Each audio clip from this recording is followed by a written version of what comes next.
ඔයා ගියාම ඉතින් මට තමයි පාළු. ඔය ඉතින් මං ඉක්මනට එන්නම්. අනිත් එක ඉතින් අපිට ෆෝන් එකෙන් දිගටම වීඩියෝ කෝල් කරන් කතා කරන්න පුළුවන්. ඕනේ නෑ ජය. ඔයා ගිහිල්ලා ඔයාගේ වැඩ ටික පරිස්සමින් කරගෙන එන්න.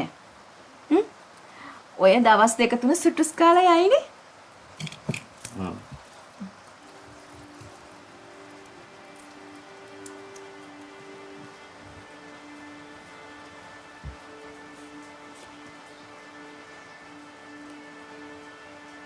මේක ගන්න. මං දන්නවා ඔයා ගාව සල්ලි තියෙනවා කියලා. මේකත් තියාගන්න. ටවුන් එකට ගියාම කැමති දෙයක් කරගෙන කාලා බීලා පරිස්සමට ඉන්න.